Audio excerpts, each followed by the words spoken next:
Hello, I'm Lisa Marie Farver, and my first poem that I'm going to share is untitled. He constantly puffed on his pipe, as if silently waiting for a deus ex machina or muse to materialize from the smoke. Tobacco lined the pockets of the suit coats he wore over t-shirts that covered self-made scars, which crisscrossed his chest. He'd tilt back his head, toss black curls, and exhale, the smoke swirling above the pilfered books or half-filled journals he pored over, pining for God to come rise out of the ink, to drop out of the sky with all the ceremony of a Mahler symphony, and sweep him away, leaving smoke trails in his wake. The second poem is entitled Comfort. He sleeps in the entrance to the restaurant after it closes, his blanket a tarp of plastic held tightly over his ears, his hands cracked from cold and from holding them outstretched.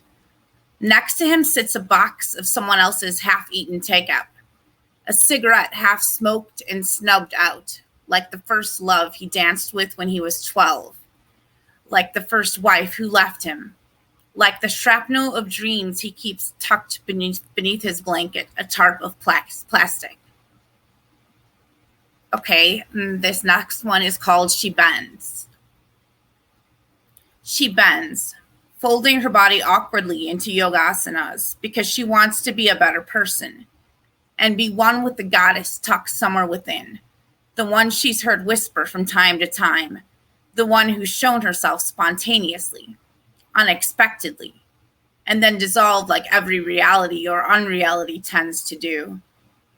As she bends, out of the corner of her eye, she sees her reflection in the dirty window of the stove in her kitchen, a woman's place.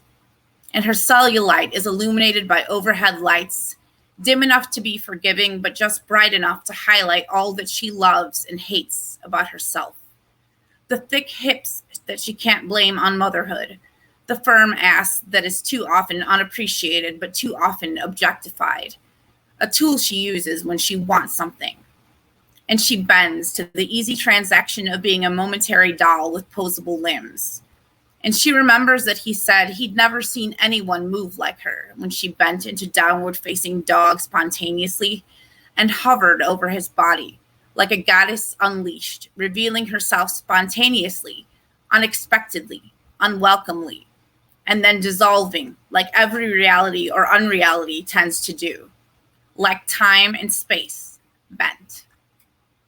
The last one I'm going to share with you is entitled Cunnilingus.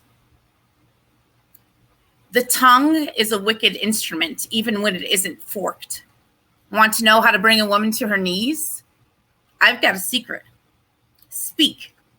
Whether sprinkling words in whispers or shouting stories full-throated. Tap your tongue to the tip of your teeth to tell her you're entranced. Purse your lips to call her princess. Utter unhindered ululations when she lends herself to you. Then roll the letter L, just the letter L, off the roof of your mouth and let it linger on your lips until it falls into her lap. Now that's a gift.